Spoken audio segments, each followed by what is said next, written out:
اعوذ باللہ من الشیطان الرجیم بسم اللہ الرحمن الرحیم السلام علیکم یا صاحب زمان اللہم صلی علی محمد وعلی محمد وعجل فرجہم۔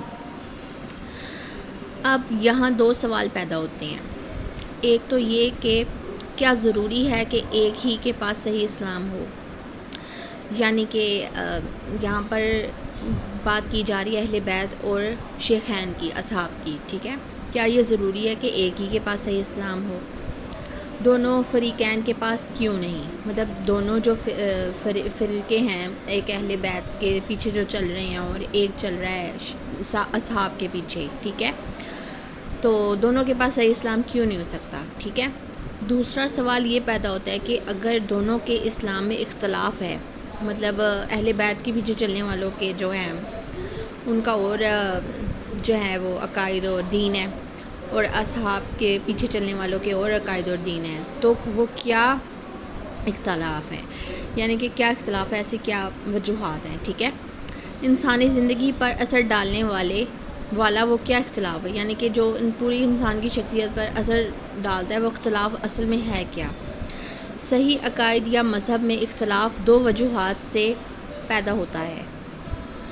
ایک تو جہالت سے، اصلی صحیح رموز اصول نامعلوم ہونے کی وجہ سے، یعنی کہ انسان جہالت کی وجہ سے پہچانے نہ پائے کہ اصل اور صحیح اصول کیا ہے، ٹھیک ہے۔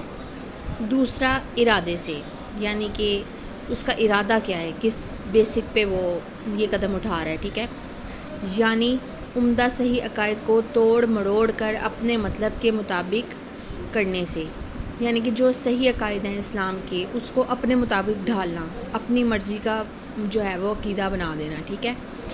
اب ہم کو پھر تاریخ سے مدد لینی پڑے گی۔ اب ہم پیچھے ہسٹری میں جاتے ہیں اپنے نبی پاک کے دور میں، ٹھیک ہے، اور ان بزرگوار کے ثانوے حیات پر غور کرنا ہوگا۔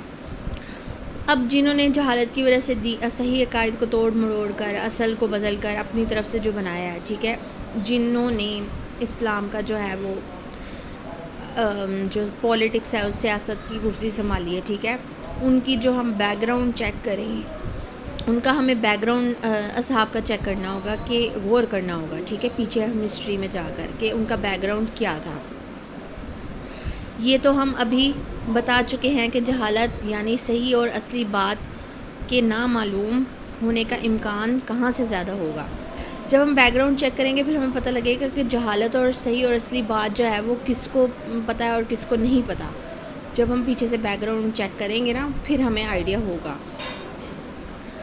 اگرچہ ہو تو جناب رسول صلی اللہ علیہ وسلم کی حدیث سے بھی مدد لے لو، یعنی کہ اگر ہمیں پھر بھی یعنی کہ اہل بیت کی ہسٹری اور جو ہے شیخین کی ہسٹری، ان پر غور کریں، ان کا بیک گراؤنڈ چیک کریں اور نبی کی حدیث سے بھی مدد لیں، ٹھیک ہے۔ آپ صلی اللہ علیہ وسلم نے آپ فرمایا کرتے تھے، میں علم کا شہر ہوں اور علی صلی اللہ علیہ وسلم اس کا دروازہ ہے۔ جو علم حاصل کرنا چاہتا ہے، اسے چاہیے کہ اس دروازے پر آئے، ٹھیک ہے، یعنی علی صلی اللہ علیہ وسلم سے حاصل کرے علم، ٹھیک ہے، جب نبی نے کہا ہے، تاکہ ہمیں صحیح علم ملے۔ اگر جناب مصطفیٰ صلی اللہ علیہ وسلم کو سچا نبی اور رسول صلی اللہ علیہ وسلم جانتے ہو اور دل سے جانتے ہو، دل یعنی کہ زبان سے گواہی دینا اور ہے، دل سے گواہی دینا اور ہے، تب تو فیصلہ ہو ہی گیا، ٹھیک ہے۔ لیکن اگر ان کی نبوت ہی میں شک ہے، صحیح ہے، اور ان کی نیک نیتی پر شبہ ہے، یعنی کہ شک ہے، تو پھر یہ دوسری بات ہے۔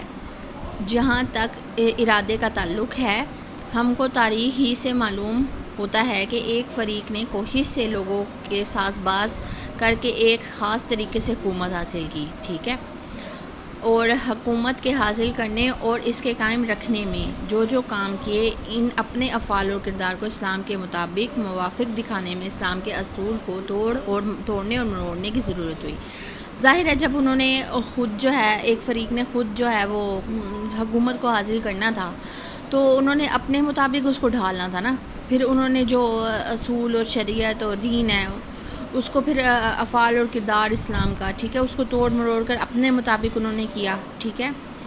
خود مولوی شبلی فرماتے ہیں کہ اختلاف عقائد کے اگرچہ یہ سب اسباب فراہم تھے، ٹھیک ہے، لیکن ابتدائے پولیٹکس یعنی ملکی ضرورت سے ہوئی۔ بنو امیہ کے زمانے میں چونکہ صفاقی کا بازار گرم رہتا تھا، طبیعتوں میں شورش پیدا ہوتی تھی، لیکن جب کبھی شکایت کا لفظ کسی کی زبان پر آتا تھا تو طرفداران حکومت یعنی کہ جو حکومت کی طرفداری کرتے تھے یہ کہہ کر چپ کروا دیتے تھے کہ جو کچھ ہوتا ہے خدا کی مرضی سے ہوتا ہے، ہم کو دم نہیں مارنا چاہیے۔